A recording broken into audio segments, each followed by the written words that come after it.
शांति। आज 7 फरवरी 2022 है और आज के बाबा के साकार रूप से चले हुए मधुर महावाक्यों को स्पष्ट करेंगी आदरणीय आशा दीदी। ओम शांति दीदी। बाबा ने कहा, मीठे बच्चे, ये पढ़ाई बहुत ऊंची है, इसमें माया रावण ही विघ्न डालता है, उससे अपनी संभाल करो। माया रावण ने हमें अपनी चक्रव्यूह में लिया हुआ था और उससे निकल पाने का कोई रास्ता नहीं था। तो शिव बाबा आकर के हम बच्चों को चक्रव्यूह से निकलने की नॉलेज देते हैं कि किस रीति से आप इसमें से निकल सकते हो। तो जब हमको वो नॉलेज मिलती है तब हम उन माया के बंधनों को तोड़ देते हैं। बाबा ने आज प्रश्न पूछा है, तुम्हारी सर्विस वृद्धि को कब प्राप्त होगी? जब तुम सर्विस करने वाले बच्चे पक्के नष्टो मोहा योग युक्त बनेंगे, तब तुम्हारी सर्विस वृद्धि को पाएगी। तुम सबका उद्धार करने के निमित्त बन जाएंगे। दूसरा, जब पूरा निश्चय बुद्धि बनेंगे, बाप के हर डायरेक्शन को अमल में लाएंगे, तब सर्विस में सफलता मिलेगी। गीत है आज, मैं एक नन्हा सा बच्चा हूँ।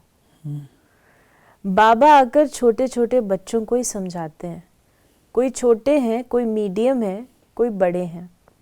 बड़े उनको कहा जाता है जो ज्ञान को अच्छी रीति समझ और समझा सकते हैं। जो नहीं समझा सकते उनको छोटे बच्चे कहा जाता है। छोटा बच्चा तो फिर पद भी छोटा। ये तो समझने की बात है।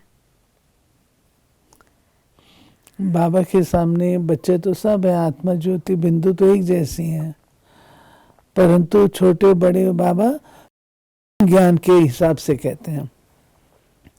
ज्ञान का समझना प्रॉपरली और उसको व्यक्त भी कर पाना, समझा भी पाना, उस हिसाब से छोटे और बड़े कहते हैं। संगम का मेला तो है ही एक बड़े ते बड़ा, जिसको ज्ञान सागर और ज्ञान नदी का मेला कहते हैं। बाबा ने कहा कि ये ब्रह्मा भी ज्ञान नदी ठहरी, इनका और ज्ञान सागर का मेला है। वास्तव में इनको ही सच्चा कुंभ कहा जाता है। सबसे बड़ा मेला है यहाँ ज्ञान सागर के पास आना। ये ब्रह्मपुत्र बड़े ते बड़ी नदी है, पहले पहले ये निकलती है। इनका है संगम, पिछाड़ी में जाकर मिले हैं तो ज़रूर, पहले उनसे निकले हैं। तो ज्ञान सागर से पहले निकला ये ब्रह्मा, फिर सतयुग में पहले नंबर में ये जाते हैं। सरस्वती और ब्रह्मा का मेला नहीं है, ब्रह्मपुत्र और सागर का मेला है। फिर बाबा ने कहा, ये जो संगम का मेले की बात बाबा कहते हैं, ये है आत्माओं और परमात्मा का मेला। दुनिया में मानते हैं कि गंगा यमुना और सरस्वती जहाँ मिलती हैं वो है संगम, लेकिन बाबा समझाते हैं ये संगम वस्तुतः ये वाला है जिसमें बाप आकर के अपने बच्चों से मिलते हैं। ये जो नदियों पर रोज स्नान करते हैं, अब उनसे बचावे कौन? बाप कहते हैं कोई ज्ञान गंगाएं नहीं है, इनमें तो कचमच सब स्नान करते हैं। जो रोज स्नान करने जाते हैं उनको समझाना चाहिए कि तुम ये करते करते कंगाल बन पड़े हो। तीर्थों पर मनुष्य बहुत खर्चा करते हैं, यहाँ खर्चे की बात नहीं। जब मैं आता हूँ तो आकर सबकी सद्गति करता हूँ, नॉलेज देता हूँ। कौन सी नॉलेज? मन मना भव, मुझे याद करो। तो इस याद की योग अग्नि से तुम्हारे विकर्म विनाश होंगे, तुम पावन बनेंगे। योग से ही तुम पावन बन सकते हो, न कि पानी के स्नान से। बाबा स्पष्ट कर रहे हैं कि लोग जाते हैं गंगा यमुना नदी में स्नान। बाबा ने शब्द यूज किया, अब इससे बचाए कौन? क्योंकि समझ नहीं है कि केवल इससे शरीर को स्नान कराने से थोड़ी पाप नाश हो जाएंगे। उसके अंदर तो जीव जंतु कितने पड़े रहते हैं। अब सोचने की बात है। अब अच्छा तो नहीं लगता है ऐसा उसको व्यंग्य से कहना, पर सोचने की बात है कि केवल उसे स्नान करने से ये हो जाएगा। फिर तो हर घड़ी वहाँ पर मेला ही लगा रहे, फिर स्पेशल मेले करने की ज़रूरत भी क्या है। फिर बाबा ने कहा कि ज्ञान से सद्गति होती है। तुम 21 जन्मों के लिए सद्गति में जाकर फिर दुर्गति में आते हो। बाप कहते हैं मैं बच्चों के आगे ही आता हूँ, तो ये तो गुप्त माँ हो गई। तुम बच्चे कोई से प्रदर्शनी मेले का उद्घाटन कराते हो तो उनको कुछ समझाकर फिर कराना चाहिए। ऐसा ना हो कुछ उल्टा सुल्टा बोल दे। ये तो लाचारी कराना पड़ता है उठाने के लिए। कुछ समझें तो ये कह सकें ये संस्था बहुत अच्छी है, मनुष्य से देवता बनाने वाले हैं, परंतु इतना कोई समझाते नहीं है, न किसकी बुद्धि में बैठता है। ये बाबा बता रहे हैं कि जब हम प्रदर्शनी लगाते हैं या कुछ करते हैं तो उस समय जो व्यक्ति उद्घाटन करने के लिए आता है उसको पहले से समझा के रखना चाहिए। तो हम लोग पहले प्रदर्शनी उनको समझाते हैं, पहले समझाने के बाद फिर उनको मंच पे लेके जाते हैं। अगर आप उनको पहले मंच पे ले गए, समझा तो कुछ नहीं है, तो अपनी वाणी बोल के जाएंगे ना। तो बाबा कहते हैं हम लोग को रखना पड़ता है, वीआईपी को भी रखना पड़ता है, उसका मान मर्तबा रखना पड़ता है, लेकिन अगर आप उसको पहले से समझाओ तो ज़्यादा अच्छा है। फिर बाबा ने कहा कि जिन जिन से उद्घाटन कराया है उन्होंने कोई बात समझी नहीं है कोई को भी निश्चय नहीं हुआ है। इतने जो आए उन्हों में भी किसको सेमी निश्चय कहेंगे, जो फिर आकर कुछ न कुछ समझने की कोशिश करते हैं। हजारों समझने के लिए आते हैं, उनमें से 5-7 निकलते, तब कहा जाता है कोटों में कोई। जब कोई प्रदर्शनी मेला आदि करते हो तो 5-6 निकल आते हैं, नहीं तो मुश्किल कभी कोई आता है।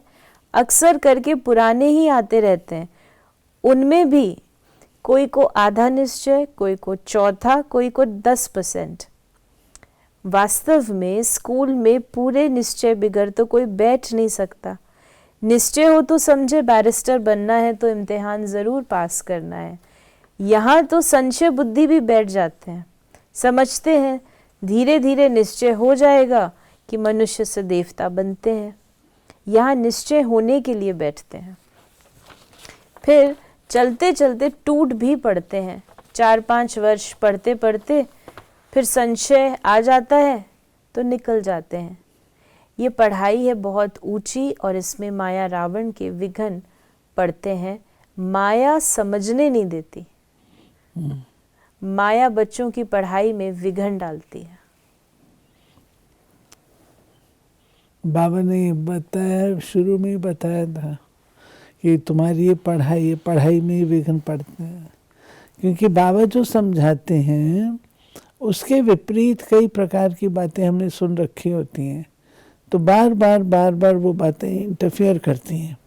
और ये जो अटैक होता है माया का, इसमें वो होता है, पढ़ाई में जो अटैक है वो संशय के आधार से होता है, संशयात्मक बनाता है। जब संशयात्मक बनते हैं तो फिर तो गति नहीं हो सकती है। बाबा ने कहा कि देलवाड़ा मंदिर भी कितना अच्छा यादगार बना हुआ है। वो है जड़ मंदिर जो स्वर्ग स्थापन अर्थ होकर गए हैं। जगत अम्बा, जगत पिता और उनके बच्चे, उन्हों की जड़ यादगार बनते हैं। जैसे शिवाजी आदि सब चैतन्य में थे, अब उन्हों का यादगार है। अब जगत अम्बा और जगत पिता चैतन्य में आए हैं। 5000 वर्ष के बाद फिर वही एक्ट करेंगे जो उनके चित्र निकलेंगे। पहले तो ज़रूर चित्र नहीं होगा, ये सब चित्र आदि ख़त्म हो जाएंगे, फिर पहले चित्र बनने शुरू होंगे। यादगार भी पहले शिव बाबा का ही बनेगा, फिर उनके बाद त्रिमूर्ति ब्रह्मा विष्णु शंकर के, फिर जो तुम अभी सेवा कर रहे हो उनके भी निकलेंगे।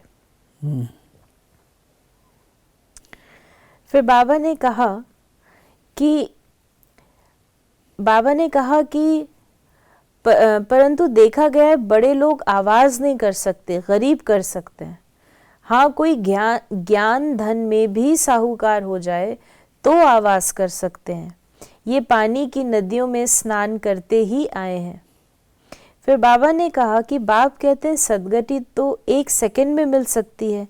श्रीमत कहती है मुझे याद करो तो अंत मति सो गति हो जाएगी। इसको योग अग्नि कहा जाता है, जिससे विकर्म विनाश होंगे।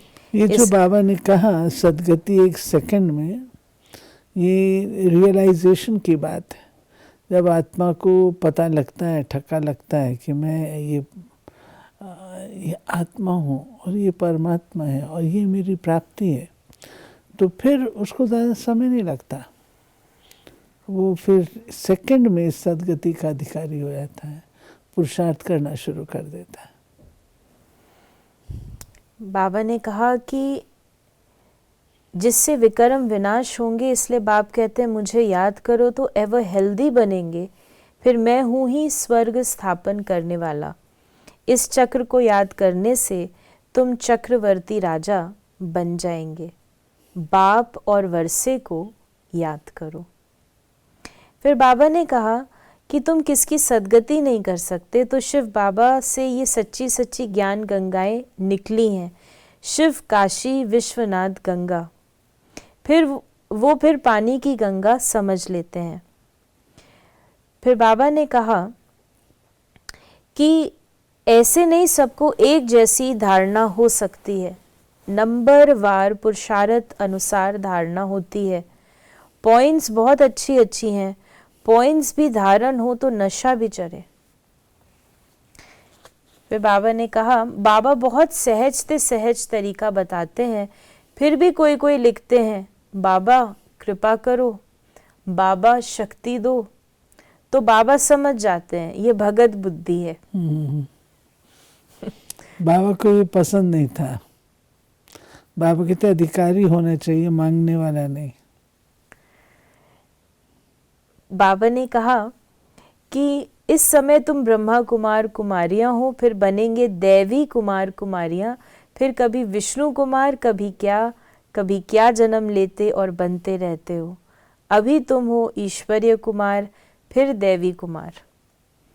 सतयुग में ऐसे नाम नहीं होंगे। बाबा ने कहा बाद में देखो नाम कैसे रखते हैं, बसरमल, बैगनमल। सतयुग में ऐसे नाम नहीं होते। अब तुम्हारे नाम कितने रमणीक बाबा ने भेजे। तुम बच्चों को अभी बाबा के डायरेक्शन पर अमल करना चाहिए। फिर बाबा ने हम बच्चों को कहा कि देखा जाता है माताएं जास्ती वर्षा पाती हैं, इसलिए शक्ति नाम गाया हुआ है। कन्याएं माताएं अच्छा पद पाती हैं, इसलिए बाप को कन्हैया भी कहा जाता है। आज का वरदान है दुआओं के रॉकेट द्वारा तीव्र गति से उड़ने वाले विघ्न प्रूफ भव। माता पिता और सर्व के संबंध में आते हुए दुआओं के खजाने से स्वयं को संपन्न करो, तो कभी भी पुरुषार्थ में मेहनत नहीं करनी पड़ेगी। जैसे साइंस में सबसे तीव्र गति रॉकेट की होती है, ऐसे संगम युग पर सबसे तीव्र गति से आगे उड़ने का यंत्र अथवा उससे भी श्रेष्ठ रॉकेट सबकी दुआएं हैं, जिसे कोई भी विघ्न जरा भी स्पर्श नहीं कर सकता। इससे विघ्न प्रूफ बन जाएंगे, युद्ध नहीं करनी पड़ेगी। ये बहुत सहज चीज़ें, सबसे दुआएं लेना। और दुआओं का रॉकेट कहा बाबा ने। दुआओं के रॉकेट से, रॉकेट कितना फास्ट गति से आता है। तो जब हमारे पास दुआएं होंगी तो हमारी गति भी फास्ट होगी आगे बढ़ने की। और दुआएं हैं तो विघ्न तो आएंगे नहीं। स्लोगन है परोपकार की भावना से संपन्न बनना ही श्रेष्ठता का आधार है। तो ये थे बाबा के आज के महावाक्यों का स्पष्टीकरण। यदि आपके मन में कोई भी सवाल है तो आप मैसेज या व्हाट्सएप करें 8826599309 पर। ओम शांति।